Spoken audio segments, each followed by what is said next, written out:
Welcome to the very first episode of Breaking Free Podcast. I'm your host, Quincilla Crutchfield, and sitting right here with me is my amazing husband, best friend, and co-host, John Crutchfield. How you doing, everyone? We're excited to kick off and start having some real, unfiltered conversations with all of you. So, just a quick synopsis of Breaking Free Podcast. It is a space where we are going to be completely and utterly honest with faith-filled conversations about healing, relationships, self-discovery, hosted by myself and my husband. This podcast dives deep into our real life struggles, the biblical wisdom that we've learned over the 5 years of marriage, and the journey of breaking free from past trauma, mine and his, and then some of the trauma that we've encountered together. So, if you're someone who's been battling past wounds, struggling to move forward, or just feeling stuck, this episode is for you. So the only reason why this one is so different and so special, not only is it because it's the first episode of our podcast, but I am also going to be selling my book, Surviving Her, Volume 4, Uncuffed Trauma. I wrote this book with 11 other co-authors, and if you use code YEAR30, that is capital Y, capital E, capital A, capital R, the number 30, at uniquelyfree.org, you will get 30% off of your purchase. This is in celebration of my 30th birthday. That is March 7th. And I have unlocked some new things in life. So I want to share that with you all as well. So, I have a question for you. What's up? You said code 30 for your 30th birthday, correct? Yes. So, was that the age to be freed, or does the freedom not have an age to go exactly with it? What is freedom? Freedom doesn't really have an age. Honestly, the reason why the code is year 30 is because I wrote this chapter in the book when I was 29, as you know. So I'm now feeling the absolute and utterness of freedom from all of my trauma now that I'm turning 30. It's kind of like a new wind or a breath of fresh air that has encamped my life, honestly. Like, I don't know. Like within a week or so, I just felt completely different. I didn't feel different directly after like releasing the book, after writing it, after doing shows and interviews, and after doing my documentary. I didn't really feel liberated at all. But now I feel liberated. I feel like the world has been lifted off my shoulders. So, a couple questions for you about the term freedom and exactly when you wrote the book. So, for me, I want to see you break it down like this. You are a graduate of the Shaw U University, the University of North Carolina Pembroke, Walden University, as well as a member of Zeta Phi Beta Sorority Incorporated. So, did you not have freedom while doing those things, or did your freedom come afterwards after you accomplish all of those things? So my freedom really did not come from those things. Some of the things that you've known since we've been married and then before we've got married, um, I went through those things thinking I would find my freedom, but actuality, it was very difficult. So me going to Shaw University, 100% honesty, that was not my first choice. I only got into Shaw because Shaw is one that I believe gives all of us a second chance. I graduated high school with, I think, a 1.2 or maybe a 2.0 GPA. You're supposed to have a 2.5. And when I got accepted into Shaw, I just went for it because I wanted to get away from home. I wanted to get away from my family. I wanted to get away from everything. I wanted to prove that the screw up child or the black sheep of the family was not who I really was. I wanted to prove that I can go to college, I can get an education, and I can do right. So that actually brings me to the chapter. Mm-hmm. So in my chapter of Surviving Her, Volume 4, I dive into the fact of understanding and uncuffing my trauma of abandonment from my dad. Before my husband met me in 2019, I literally went through my early years as an adult, but still in the mind of a child because I never really got that freedom. I started therapy at the age of 12. I've been in therapy for years. I just recently finished therapy in 2024 when I was 29. So that tells you how long I've been in therapy, right? So it's kind of like you go through elementary school, and where I'm from, sometimes they had two parent households, sometimes they did. Nobody really cared, right? But it was like, okay, so I made up this imaginative figure for my father because at that time, my mother and my stepfather, who raised me, had gotten a divorce. So, not realizing what I did, but I internalized it because my biological father left. Did not find out who he was till I was like 7 at church. But I guess I never really thought about it till I got older, how that truly impacted me and then how it impacted my relationship with my stepdad after he left. So, I mean, it all kind of added up, you know, the abandonment then led to depression because not only was I without my biological dad, but then my mom and my stepfather got a divorce. Then my grandmother passed away.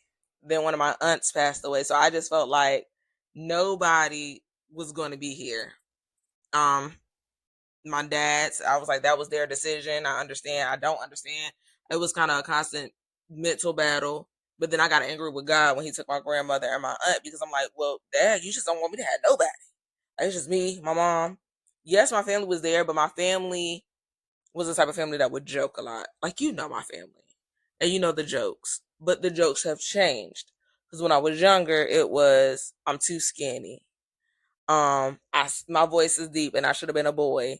Or a running joke that when my mom was pregnant with me and getting ready to go into labor, she honestly thought, like, it was just stomach troubles.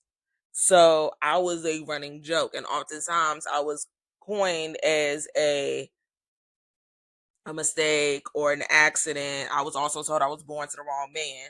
So all of this kind of played that role in me going to Shaw University to grab at I deserve love, I deserve praise because I'm doing something that a lot of people said I couldn't. Because somebody literally told me in church, like, hey, I didn't think you was gonna graduate high school. Honestly, I didn't think you was gonna do nothing with your life but lay on your back. So that was what prompted Shaw University. Okay, so another question for you. And I Yes. want you to break this down for me and anyone that might need you to help them with that same Sure. situation. You said surviving her. Is her you, or is her life as a woman in general? So when it comes to the book, it is surviving her, but there's also a chapter in it about surviving him because we do have a male author that did contribute to the book. So surviving her is basically just the individual, your trauma. And oftentimes with trauma, we internalize it. So I have a poster, as you know, in the girls' playroom that says she needed a hero, so she became one. Hmm. And that was gifted to me by one of my aunts because, through life, it gets hard and life be lifing. So you are battling your mental state, you're battling the outside comments. So her is anyone, not just me. It could be the 12-year-old that just happens to scroll on YouTube and see a YouTube short. It could be the 16-year-old that literally just went through the most traumatic experience of her life and feels no one is listening. It could be the 80-year-old great grandmother that is keeping her house and mowing her own grass because she knows that if she don't do it a certain way, it won't get done. Or it could be that mom, the single mother who feel like she has to wear a cape, a tie to be dad. She don't know how to be her as an individual. All she knows is the role of a mother. So her is anyone who identifies as having some trauma that they need to break free from. Okay. And something stood out to me when you were giving me your soliloquy of the internal trauma. So answer me this. Will the book also help someone with their external trauma as well, or will you be printing out another copy in the future to talk about that? So in my chapter, as well as the other chapters, there is a lot of talk of external trauma. So, as I mentioned before, my external trauma was my father leaving. The comments and jokes that everybody thought was funny, but I took as very hurtful. I also did talk about that internal trauma because once you go through trauma, you kind of set yourself in this mental space of, woe, it's me. This is my life. This is what I'm dealt with. And now this is who I am. This is what everybody gonna know me as. And for me in my chapter, and as I was writing it, I literally began to cry. I still cry reading my own chapter as if it's not the life that I live because I've never seen all the stages of my life from 7 years old to 29 on paper until I wrote this chapter. And I understood. I literally exposed my whole life for the world to see. The external traumas of being preyed on and groomed by older men, not thinking nothing of it because, as you know, they say that, women have daddy issues when their daddy leave. And when you're in a certain age, about 12, 13, even 16, a guy will come up to you and say, "Oh, you're so mature for your age." And we don't think nothing of it. I can say, never thought nothing of it. I was just like, "Oh, he liked me. I'm mature. I'm pretty. He loved me." That's all I would hear. But now that I'm older and I've dealt with that thing, I understand that that was an external trauma. That was a guy preying on me and taking advantage of my vulnerability. And then I also will say the internal aspect of it is, after a certain amount of time, I begin to tell myself, "You're ugly, you're unworthy, nobody cares about you. They wouldn't care if you gone today. Who would miss you?" And so I literally had gotten to the point that I tried to commit suicide. And my family was like, "Oh, just pray it away. Oh, you're not depressed, you just sad. Oh, it'll be all right, just go to church." But that wasn't the answer. I mean, don't get me wrong. God is the answer for everything. But he also gave us common sense. He gave us medications and therapists to assist us in those things. So I would say for me, I never forget the very first time I was put on an antidepressant. I was 12 years old and it was Christmas time. And I took, I believe it was Prozac. And I was just like sitting in the living room, like, wow, that Christmas tree is so beautiful. Wow, this is what it's like to be happy. But I wasn't really happy. It was more of a synthetic happiness because, medication do those things. Yeah. And I often was like, well, if I take these pills, my mama don't got to clean up no mess. She just got to make a phone call for them to come get my body. There were several times where I tried to do that, but I never really thought about how it would impact anybody else because I was just hurting, but didn't understand how to heal from that hurt. So let me ask you a question. Hmm. You witnessed me write this. You've witnessed the transformation from the wife that was never home, the wife that always argued, the wife that literally could not get out of bed some mornings because I was so depressed and full of anxiety, to who I am now. What is your take, or what was your perspective of that whole transition and also reading the chapter once it was finished? It reminded me of a version of myself that I was saved from by the woman that I call my wife today. Because, in layman's terms, when you found me, I had nothing. I felt like I was nothing. And I felt like I could do nothing. I was sleeping on a little couch in a roach infested apartment, trying to clean it up every single day. But every night, no matter how many I clean up, it seemed like hundreds more will follow every single day. So I was not in the best situation. I was ready to go back home, to give up on it all. And then here you came with what you were doing, what you were going through. Somehow, someway, you still found a way to shine a light upon a life that I thought was done for. So, on your journey of surviving her, not only do I think that and see that and feel that and have experienced that everything you've gone through and everything you've done is to make sure you've gotten here towards a better purpose, but at the same time, you survived the definition of intrusive thoughts as to where the worst thing that can happen is what you want to do just to get it over with, whether that be suicide, or the worst thing that can happen is the thing that you avoid the most, so you just don't even go into the situation, blocking your blessings, or the thing that can happen most as to where you just make other people happy and whatnot, living for others and not yourself. I've seen that happen. I've seen growth in a way that people will never understand because people do not know Quintilla Denise Crutchfield, in case people forgot. But at the same time, they never knew Quintilla Denise Oliver either. That's the woman I got to know before I was proud enough to call her my wife, before I felt like I deserved to even have the breath to utter such a sentence. I've seen your growth over the years. I've seen you conquer and do things that most people could ever dream. Like you said, most people thought you wouldn't graduate high school. You better graduate college for what? Third, fourth, fifth time? With X amount of degrees, X amount of accomplishments. And even though your birthday's coming up, you're not even 30 yet. So, as I want to say this now, as the month has just ended, you are a part of Black history. So, everything you've done is what people never thought you could do. That's why they will never understand. Every time you accomplish something, well, why didn't you do it like this? Why didn't you do it this way?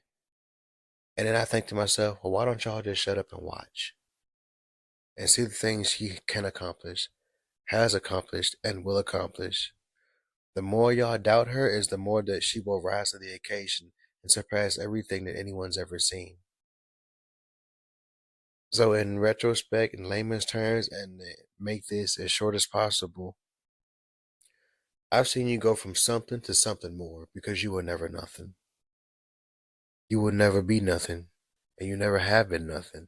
You were always something. That's how the world always gave you trials and tribulations to try to hold you down. Because no one wanted to see you shine as brightly as you could, because they couldn't themselves. And that's just my perspective on it. Thank you for that. But I will say one thing that you mentioned for me is how the negativity was my push. That is actually a trauma response because you're full of nobody cares. I'm not good enough. Well, if I do this, they'll like me better, becoming a people pleaser. That was all a trauma response. And it wasn't until this last degree from UNC Pembroke that I realized I don't have to do this anymore. I don't have to chase the next degree to be that person that is recognized. I don't have to go get this job or be a part of this group for somebody to see me. The weirdest experience I had during graduation in December with my master's is I could feel my grandparents' presence. So for me, I was a grandparents' kid. Yes, I'm a daddy's girl technically because my stepdad spoiled me, as you know. And it's always been my mother and I. But my grandparents, whom you've never met, were my world. They would watch me when my mom was working two jobs. They would help me with my homework. Mind you, my grandfather was born during the time of Great Depression. So he basically dropped out of school in like sixth grade. And my grandmother she had to teach herself how to read when she was older. So those things really kind of started playing with me walking on a processional to graduation to go get my diploma because I'm like, I really feel them here. Um, my grandmother passed away when I was 10, and I was standing there by her bedside, and I just could not imagine life without her. and I began to go downhill. And my mom sent me to North Carolina with my aunt, gave up guardianship for me to be able to survive because I was just so depressed and miserable in Charlottesville that nobody even understood the pain that I was dealing with.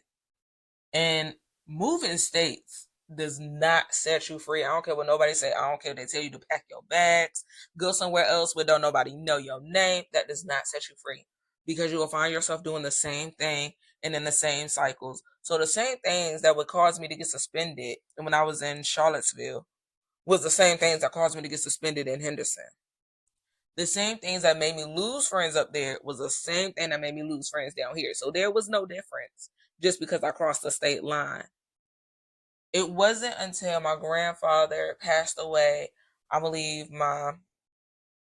the end of my freshman year, and I made him a promise that I was going to make him proud one day.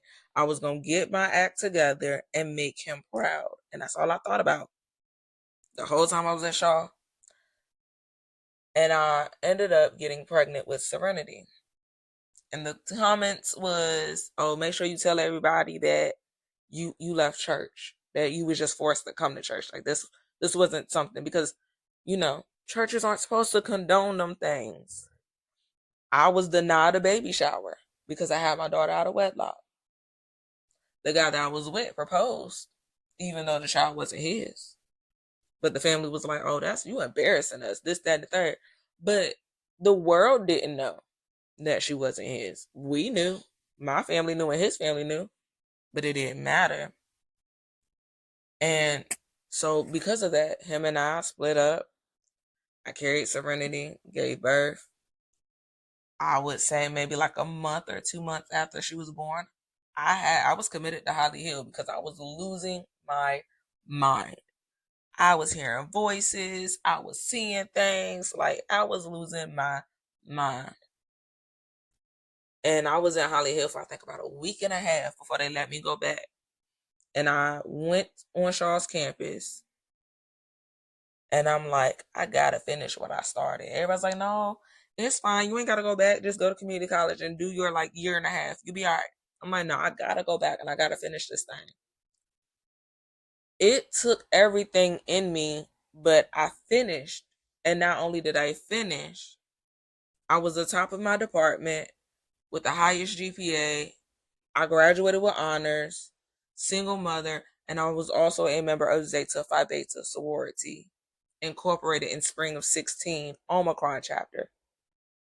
And for the listeners that don't know what that is my chapter at Shaw University. That gave me a chance. Single letter. Single letter.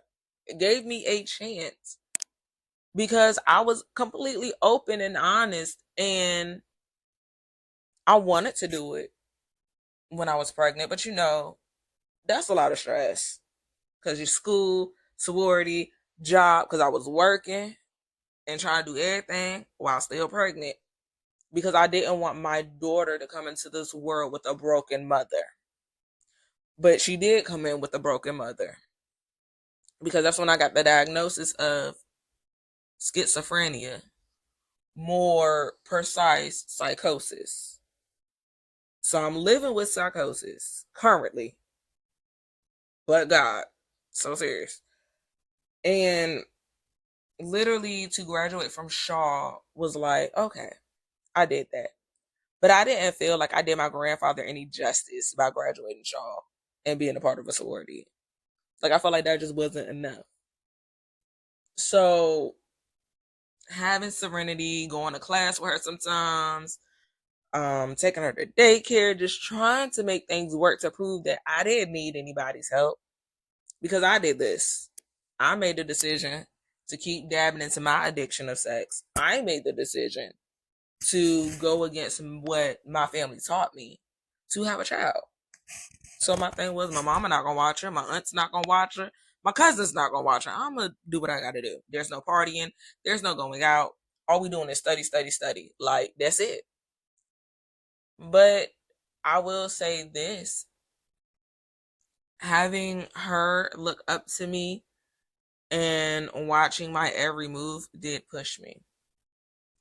Because the moment I graduated Shaw, I was already accepted into Walden University for grad school. I'm like, I gotta get this thing done. And I'm thinking God had me on a path to be a counselor. Because you go through things, you talk to people, you a psych major. We the counselors on campus when the counselors want in office. But God switched that and changed a lot when Serenity was diagnosed as autistic. I was like, okay, so I'm gonna be a school counselor, so I can help somebody that's like my child, so I can get a good, clear understanding. God said, nope, that ain't it. My mother got diagnosed with cancer. I met you. We had a quick marriage because literally, what was it, a week or 2 weeks after we got married, I left to go to basic training. Yep. Went all the way to Fort Jackson in South Carolina. Thought I was doing something. I was like, yeah, they don't know nothing about the psychology thing. I'm good. Got in, got a basic training. It's not what I expected. I enjoyed it though. I did, except the whole forge thing. Golly, I did not like being outside under no dirt. Mm-mm. Okay, yes, I'm a certified girl. That's fine, but that wasn't for me. But it was sad that when they all came to an end, I think I was 3 weeks, 4 weeks in. Yeah, right before Christmas, right? That's what you were supposed to do. Got kicked out. Well, not kicked out. It was an honorary discharge. Doing combat training, somebody felt like I was being unsafe. I was choking a girl out, as what they were teaching us. But I had to go get a psych eval, and everything came out that I was diagnosed with psychosis, generalized anxiety, and clinical depression. So I packed my bags, didn't tell nobody I was coming home. So as I'm sitting and processing, waiting to come home and waiting for them to tell me my date of coming home, I'm writing these letters. I mean, thick, thick little pamphlet of dear gods. Just every time I got a chance to write, dear God, I don't know what I'm doing. Help me out.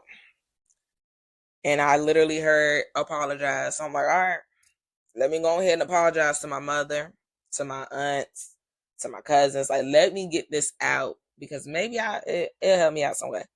Called my husband, said I'm coming home. Don't tell nobody. He came off work. Off work. In what, Durham? Was it Durham at the time? Mm-hmm. All the way to Fort Jackson to come pick me up. Only day off that week. Only day off. And I took it off at random. I don't even know why I took the day off. Because God was trying to tell you had to come get your wife. Because your wife was going crazy. I didn't tell my wife to do better. But I still think about the conversation that we had on the way back in the Ford Fusion, talking about something. Well, now at least I can go get my nails done. I don't take life serious. And I almost kicked you out the car. It's I okay. could have been making money to pay bills, but no. It's okay. You had to go choke out scary females now. My thing is, what is she doing now? Because well, they've all have graduated. This was back in 2019. I would hope they so. all have graduated, did AIT. And a few of them are, they still are in the military. They are in reserves. Scary girl too. Mm-hmm. They're all doing great, actually. That proves you can be a whip and still make it in life. Sure. We still communicate on Snapchat. So they're all doing good. But one thing I will say though is the craziest thing I be thinking about is after we went through that wasn't even the worst part of us. Cause I mean, yeah, we got married. What, a week later, was gone. Supposed to be gone for a whole 6 months. Didn't make it 6 months. I made it all the way to, I think, December 20th. And we barely talked. Barely. But, first year of marriage was rough. Mm-hmm. But it wasn't too bad. Then we got to the point of understanding that I was broken. You were broken from your own childhood traumas. And we kind of merged together. Should have thought about that. A shattered piece of glass. Definitely a shattered piece of glass. Try to have our first child together because I had a previous child from a I had a child from previous relationship. You had a child from previous relationship. So we were trying to make that work, with our little blended family. It was cute. It was real cute. Try to have our own child, and then going through that feeling of losing that child was a traumatic experience within itself. It was. It was the fact that I was prophesied there were some things I needed to get straight and I needed to fix before Right. God would allow us To bring a to life into the world. correct. So that caused me to call him my biological dad. Try to figure out what happened between him and my mother. I still don't know. I'll never know anyway. Till this day. 29, get ready to be 30 next week. Still don't know. But I'm at peace with it. Now I'm at peace with it. Oh, so ain't like you know what happened anyway. Right. But it's cool. And then maybe about year 2? Yeah, year Yeah. 2. Got pregnant with Harmony. That was a rough one right there. She's a rough one now. Well, that's because, listen, I don't know if y'all have ever been told this. My grandmother used to always tell me the way that you are to your parents, your kid's going to be 10 times worse. And then somebody else had also said that what you go through when you are carrying a child, whether it's you yourself or your partner or significant other, what y'all go through really does impact the child. That stress, the crying, the yelling, that really does impact the child that you're carrying. And you're going to see that once they are born and get older, because we are seeing that. We're reaping the stuff that we did not resolve, because We is a strong word right there. we is a strong word. Yeah, I feel like it's you. It is. It could have been. I mean, you would go on trips, and I was feeling in my ways, but hormones was a thing. And again, we never set ground rules when we first got married. Yeah. We never discussed married life. We just jumped in and was like, we'll figure it out. Cause anyone of us knew what married life was like. right. My parents been together since my brother was born. He's 7 years older than me, but they ain't been married a day in their lives. They ain't been proposed to or engaged or anything. They just been together. Right. So I don't know what marriage looks like. Neither do I. But when I was younger, my grandparents were separated. They was in different houses from as far back as I can remember. My aunt and her husband, they were separated until he passed away. God rest his soul. So I've never actually seen a married couple other than my aunt and uncle, who he recently passed away some years ago. But I wasn't around them as much as like my other cousins and whatnot. So I've never actually seen a healthy marriage in my life. And being that we're talking about the chapter in the book, that is something that I made mention of when I said in one section about broken, marrying broken, because you had your baggage of not understanding what marriage was. I had minds of I'm fantasizing about my grandparents' marriage, because that's literally what I had to look forward to, because it was just all I could remember was my grandparents or a couple of my uncles and their wives, but I never really knew the behind the doors or behind the scenes, because my family's older, so you won't go see all that. You won't go hear no arguing. You won't go see that. So I'm thinking it's gonna be all sunshine and rainbow. We gonna rock it out. We gonna be real good. But I'll never forget that summer when you did go to the beach and I was at home. And I don't know, we argued about something so small, but it became something so big. And I felt like at that point it became a snowball effect. Something minute became a detriment. It did. Because I do remember arguing back and forth and then telling you, get out the room. I don't want you in here. I don't want to be nowhere near you. And that night going into labor, I don't know if you remember, I walked out the room, yelled at you in the living room, like, I'm going into labor. You got to take me to the hospital. And that was like the third time we went to the hospital? Because the first two, they're just bunch of contractions. Yeah, the first one was the Braxton Hicks, and the second one they literally stopped my labor, had me walking around town for like a whole week, 3 centimeters dilated. I was like, this is insane. But at that point, when we did go to the hospital and I gave birth to Harmony early in the morning, I realized, okay, maybe this dude ain't so bad. Like, maybe it's me. But we had a lot of unresolved issues from the disagreements, from the gestures, the nonverbals, not understanding how to truly communicate. And I definitely say that took us to what year was Four it and a half, 4? like 4.5. Almost getting a divorce. Me thinking about moving out, then me telling you to move out. And in that essence, we were literally done, Mm-hmm. separated. And we would get up early the morning before the girls, pretend that, we this happy couple making things work. But in reality, we won't together. We won't even talk in the same house, and we was not talking. We would text, but we wouldn't actually talk to each other. It was like we was coexisting, we was roommates. And I would say for me, and I can only speak on my perspective of it, I was hurt, but then I got to the point I was like, you know what? So be it. I'm gonna start over. He can go about his business. I'm gonna go about my business. I'm gonna take the kids. He can do whatever he want to do. It is what it is. Maybe it wasn't supposed to be. And I literally had family members like, "Oh, you weren't supposed to marry him anyways." Well, why y'all ain't say nothing while we was at the altar? Well, why y'all ain't tell me when I was sitting here telling y'all like we about to get married? Because they're the same ones that forced it on you in the first place. That part. And yes, my family did. They're very religious and was like, or at the point were very religious and were like, y'all can't be, he can't be in your house while you gone because that's shacking up and that's against what we believe. Y'all need to get married. So we did a quick rush marriage. And I believe that's why we went through what we did. But I would say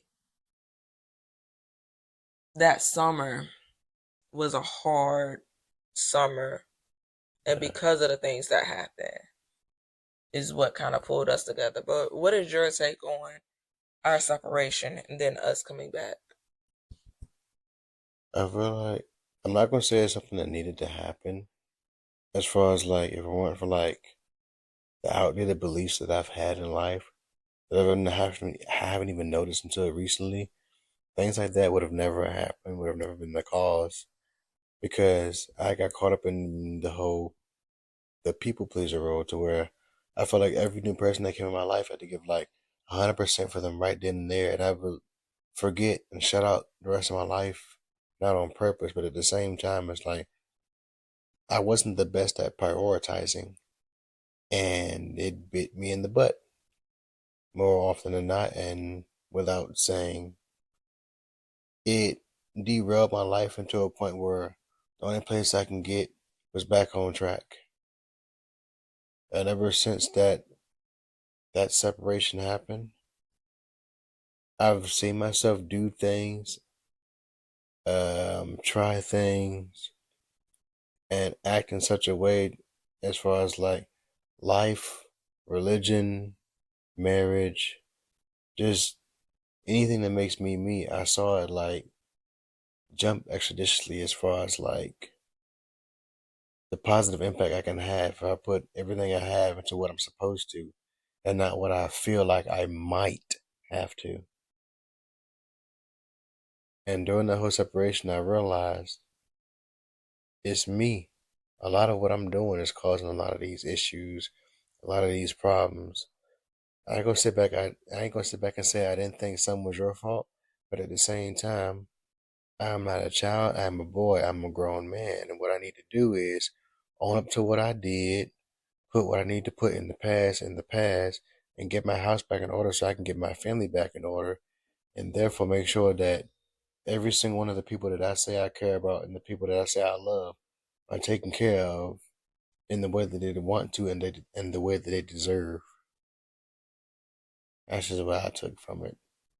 At the end of the day, mistakes will happen, but it's how you learn from those situations.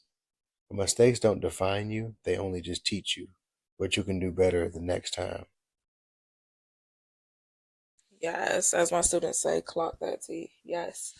I would say that one of the things that I also mentioned in the book is how the end of our separation occurred when you would ask me, what could you do? to get my love and my trust back. It wasn't like you cheated or anything. It was just we stopped talking. But I applaud you for that. And I applaud anybody that can say, I messed up. I did X, Y, and Z. But what can I do to get back on track? And literally, it's nothing wrong with having multiple resets in life. It's nothing wrong with, all right, hold up, take a break, pause, isolation. Okay, now let's come back and do this thing. And I would say for me, it wasn't so much as telling you, like, oh, you got to go to therapy. You got to do this and that and the third. I was telling you these things that I wanted you to do. But at the same time, telling you to go to therapy made me go into therapy because I can't tell you to get yourself together and I can't get myself together. And then ultimately trusting God for real this time because I've been in church all my life. Maybe I could play church in my sleep. I really could. I could run a whole church service from beginning to end by myself and know when to hoop, holler, and shout. But the whole thing was actually getting to know God for real and not the religious side of it. To actually have a spiritual connection and a spiritual relationship with God to where I would talk to my pastor, I would talk to my first lady, and I would be like, well, what am I supposed to do if it just don't work? Like, what am I supposed to do? And literally the only thing everybody could tell me was just put it in God's hands. And that moment when I finally came to my senses and I was like, well, we're going to be separated. I took off my ring and I said, it was a good run, but it's okay. And I laid it in God's hands and went on about doing whatever, making sure you were good, making sure the kids were good, making sure, we had on this nice front. But the moment that I accepted what was really happening and I just gave up on the fight and I actually let God fight it was when we started having them, Friday night fires. And I was like, man, I know you don't like church. I know you don't do church. Yeah, that's the big part about it. He did church when he was younger, but he stopped going.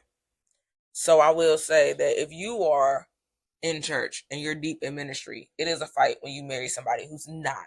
Because you have to explain why you're traveling to Georgia from North Carolina, which is a 6-hour drive, to go follow your pastor because he going to convocation. It's a fight when you have to tell your significant other why you left work to go all the way to whatever city because your pastor's preaching, or why you going to church Sunday, Tuesday, and Friday. That was one of the things that I do believe was a fight for us. But when I let God have the whole situation and I just happened to be like, you know what? Listen, you want to make this thing work? Come to church. One time. So lads. And you came to church. And I believe, I don't know what prompted you. I don't know what you heard. I thank God for what you heard. But I will say for me, it was like utterly shocking when you walked up and gave your life to Christ because I was like, what he doing? What he doing? And when you did that, I just literally just went berserk because that was when I felt like God told me, yep, y'all had to do all of this. Y'all had to basically be completely and utterly broken all the way down. He had to get rid of the egos and everything else. And unfortunately, we did have to go through some tragedies to understand what we had in front of us. But I'll never forget that night in April when you did give your life to Christ. And I honestly would say that was what changed us. Now, no, I'm not going to be like, oh, yeah, once you gave your life to Christ, we was good. Everything changed. Because it wasn't. I messed up afterwards. So instead of it being on you, I messed up. I did some things that were horrible. But I realized why I did those things was put my wall back up. And it was trauma response. Like, he did it once, he gonna do it again. He gonna leave me. So I'm gonna hurt him before he hurt me. And I found myself going back into that cycle of, girl, protect yourself at all costs, because ain't nobody gonna be around. It's just gonna be you against the world. And I do apologize, as I have before, but I'm human. And that's why I say year 30 is a whole new thing for me, because it was, it's just new. I don't feel the same way I felt. And it's crazy because when you truly give it all to God and you stop fighting it and you stop worrying about what other people think and you just put everything, I mean, self love, achievements, everything into God and put Him first, it's like, boom, this trauma dropped, that trauma dropped. Oh, this problem over here, that's gone. And I became like a whole new person. And it really felt like it happened overnight. But I now have to reflect on, well, 2024, I released a book. I graduated with my second master's. And I'm thinking I was doing good, but I was still hurting. Because, yeah, I'm free from that trauma. But nobody talks about the transition from writing it, reading it, and then having to be freed all over again, because now you're understanding where these traumas come from. But then what I do with it, what I do with these new wounds that I've opened up that I forgot about. Survive. Yes, survive. But it's a crazy thing when you don't know how to survive and you just running on fumes. It is a crazy thing, I'm telling you. But in those moments of fumes is when you literally got to go to God and just sit in God's face. I mean, 2 o'clock in the morning, pop up out of sleep, pray. When you can't pray, ask your significant other to pray. If you don't have a significant other, find you an accountability partner. This is my accountability partner right here.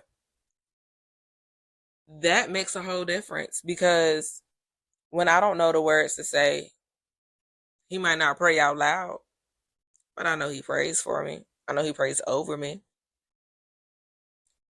He might not have been the best looking thing when we met,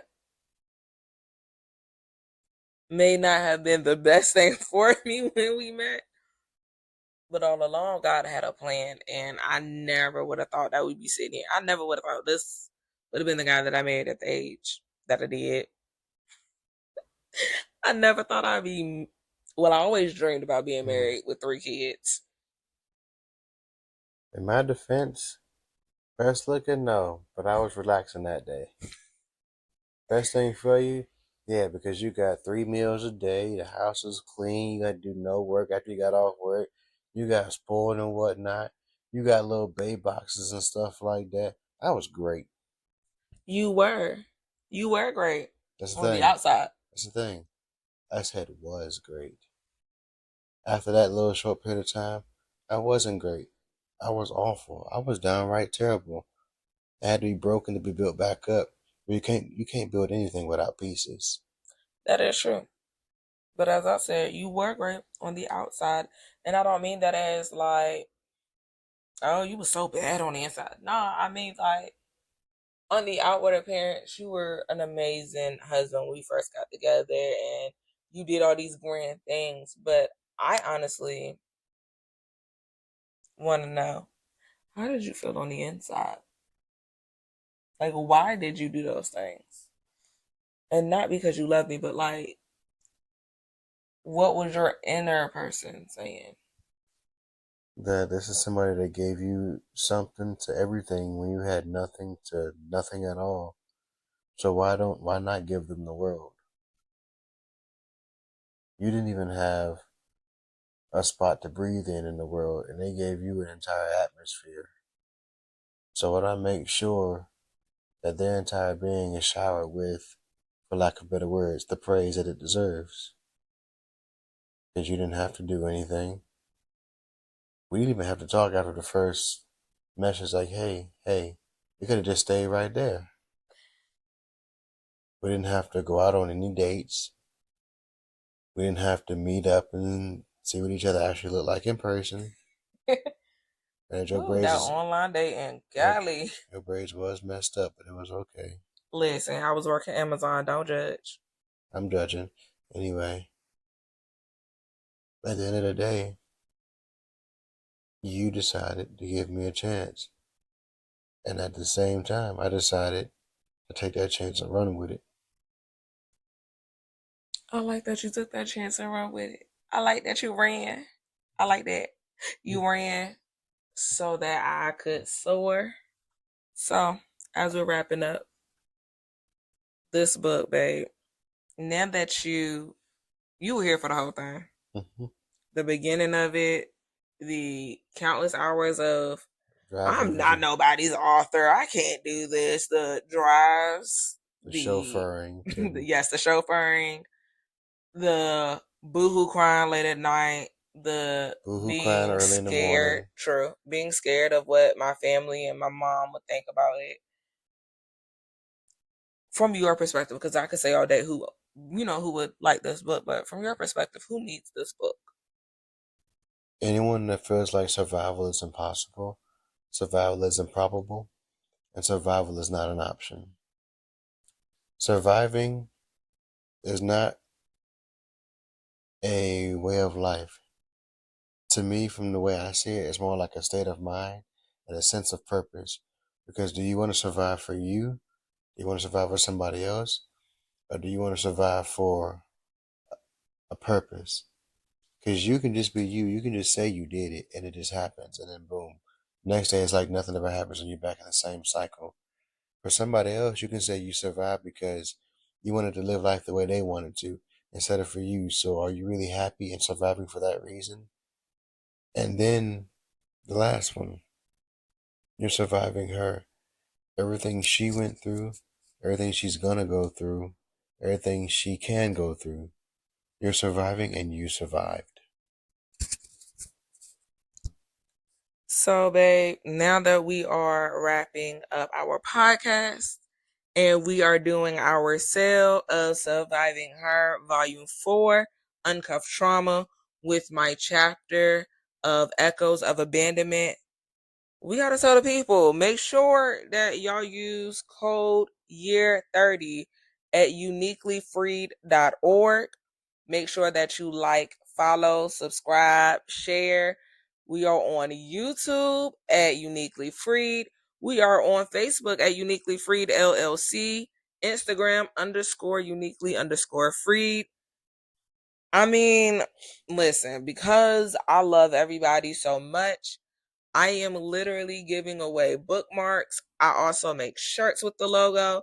Our new logo is posted on Facebook, Instagram, and the website and our YouTube channel. I mean, it's good. It's phenomenal. And it's only phenomenal because of God. Because we were supposed to do this, last year? We were supposed to do this podcast a long time ago. So let's not talk about that. We did not do this podcast because, life be life and I wasn't completely freed. I will say that. I was not. But because I'm turning 30, because God kept his word, I prayed and I was like, Lord, let 30 bless me. Let it change me. Let it free me and let it restore me. And I really feel like it's been just that. So again, I need y'all to grab a copy. I got plenty of copies. If I run out, I can order more. I have plenty of copies. Don't go anywhere else but to uniquelyfree.org. Make sure you get it and make sure that you use code year30 for your 30% off, an autographed copy with a special thank you note, and your own uniquely freed bookmark. Your bookmark will say uniquely freed by God because nobody else can free you. Not yourself, not your mama, not your nice significant other. Nobody can free you like God can. And you gotta actually let him do it too, though. Like, you can't just be like, okay, God, free me. Oh, I ain't free yet. God, what you doing? Because in order for you to be free, there's some things that you have to do too. It's not just God doing it by himself. Gotta put that work in. You got to put that work in. I mean, put the work in. Like, I don't know how else to explain it. When God say, listen, you need a fast, you better fast. When God said, listen, you have to cut that person off, cut them off. Because, listen, they ain't mean you no good anyways. They got your hair falling out. They got you losing weight. They got you sad, depressed. Cut them off. And they're happy because they're scared of what you can become. Right. I am a firm believer. My husband is a firm believer and advocate. We advocate for mental health because we've been there. We understand. We know what it is. We raise awareness because it is a real thing. No matter how long you've been in church, no matter how long you've been doing this thing and who's praying over you, it is a real thing. There's nothing wrong with God and a therapist. There's nothing wrong with God, therapist, and medication. Don't let anybody tell you that you don't trust God because you're going to your doctor. Don't let somebody scare you into not getting the help that you need because your life matters. You're worthy. You are loved. And you are an amazing individual. I promise you. So start your healing journey with your copy of Surviving Her, Volume 4, Uncuffed Trauma. It's been real, y'all. We pray blessings and love over your life. I'm Quintilla. I'm John. And we say, welcome to your journey of breaking free.